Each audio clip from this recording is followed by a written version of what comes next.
running them red dirt roads out, kicking up dust. My name is Rex. I'm the primary instructor for Bailspeak, which is a California bail training school. I train people in bail bonds and bounty hunting, but I am also known as a small business problem solver.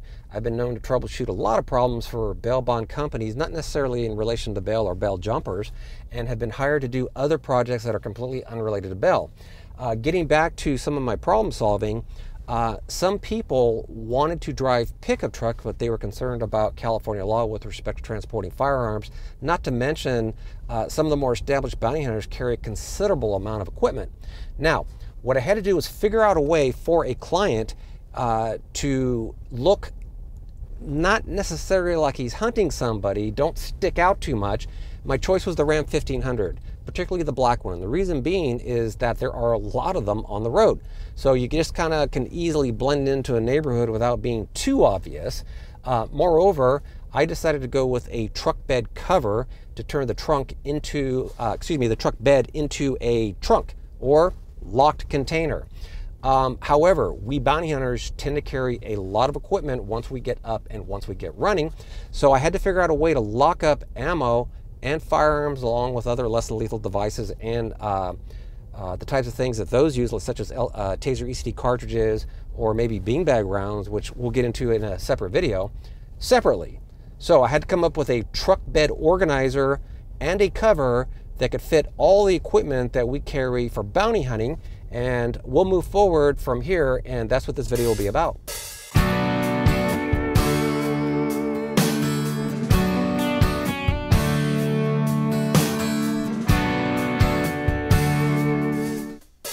Now, one thing I want to mention as an observation before we get started is the addition of the Lear cover on the Dodge Ram 1500. Now, the Dodge Ram 1500 Hemi is a really quick motor. Now, the mile per gallon on the Hemi without the cover, the average miles per gallon was about 18.2, maybe 19, and I am not heavy-footed. Interestingly, once I added the cover, the average miles per gallon went to an average of about 19.2, but I can actually get up to 24 miles to the gallon with the addition of the Lear cover. A word about body armor. Body armor, and what I'm talking about is Kevlar, for all intents and purposes, should be stored flat, and it is not to be left in the vehicle year-round. Kevlar tends to degrade, so just while you're working, store it flat if you're not wearing it. Don't leave it in your car year-round. The shelf life, according to manufacturers, is generally about 5 years, and what some bounty hunters will do is they'll take old vests like this and drape them over their seats. If we get a chance, I'll show you my driver's seat where I have an old vest actually on both sides. We got one panel to the back, one panel to the front. And the reason why we do this is when we're driving into hostile neighborhoods, it helps just in a case of taking on fire. Hopefully we get a little extra protection. Moreover, I have my radios stored back here, and this allows me quick access to my radios, and I carry 5 radios as the team leader and distribute them to my team during team operations. Here we have my bounty hunting, what I call war bag. I have flex cuffs, flashlights. I have my bounty hunting files. I carry an extra trauma plate just for general purpose. My flashlight of choice is a Streamlight. This one's pushing probably about 18 years old, probably going on 20. And here is a inside shot of the cab of the Ram 1500. Now here's a shot from the back of the truck. And with respect to the Lear cover, notice this hump in the middle. That's going to figure prominently as I move forward. Now, with my keyless remote, and I think this is pretty cool, it automatically unlocks the Lear cover. Right now it's locked. Hit it twice, it pops open, and there you go, spring-loaded. Now, notice the boxes here. I do a lot of bail education. So what happens is I pack these boxes full of a bunch of seminar and classroom and pre-licensing materials. So as I open this, it'll expose the truck bed organizer. In this particular case, I went with decked. You'll notice that there are 2 drawers there. And when I bring the cover down, notice that even with the organizer, the boxes fit perfectly. Moreover, I traveled from Northern California to Southern California. It was storming, raining, sleet. I mean, it was bad. And this all stayed dry. None of my stuff got wet. All right, let's go ahead and pop this open. And then what I'm going to do is show you that there are two key locks here. And when it comes to bounty hunting, we're going to go through what it is and how it is that I use the particular organizer, of course with some of this stuff on top for the purposes of hunting. Now I'm going to go ahead and use this here. You'll notice that both of these drawers are locked. We'll just go ahead and open these up here. And we'll slide them open, and you'll notice that we got quite a bit of space in here. And we'll very briefly go over what it is that I use for bounty hunting here in just 1 second. Now, one thing that's really super important when you're transporting anything having to do with firearms, particularly in the state where I'm from, California, is the law requires that a firearm be locked in the trunk separately from ammunition and be unloaded. So for those reasons, we have two separate drawers. This drawer is where ammo is stored. This drawer is where unloaded firearms and less than lethal devices are stored. First things first, I have my personal tactical helmet for high-risk fugitive recovery. This is a level 3A helmet. It comes equipped with a point of view camera and a light on the helmet for after a situation is secured. You don't have the light on while you're creeping through a house. It just gives the bad guys something to shoot at. Secondly, I also have my tac vest. Okay, again, it's for the high-risk fugitive recovery. We're just going to fold this up, put this back in here like that. Put my personal helmet away. Always very important, Generation 3 night vision. We'll go ahead and zip this back up and put him away. Thor shield, vest cover. This protects you from the effects of the Taser ECD. As I indicated before, you really want to keep your ammo separate from your firearms in terms of being locked separate. This has to do with a distraction device that I'll talk about here in a second. Then, as we move on down the line, we've got Taser ECD cartridges. This happens to be for the X26. Then, when we get to our third and final case, you open it up, and I've got magazines for my Glock 22 and also cartridges for my X2, which is semi-auto Taser ECD. Let's go ahead and close the right drawer and move on to the left drawer where we carry our firearms and distraction devices. This is the actual duty belt that I wear when I'm bounty hunting. Weapon retention holster, very important. I have a red gun there. But let's go ahead and move on to what it is that I actually carry in this while I'm working. And for those of you out there thinking, wow, that is a lot of cool equipment that he carries in his truck, this is only when I'm bounty hunting. Other than that, this is completely empty at all times. Now, before I open this case up, which has the lethal side and the less than lethal side of the bounty hunting kit, I'm going to walk over here and grab a couple items that are extremely important for bounty hunting purposes. Okay, first we have one of my original shoulder bags.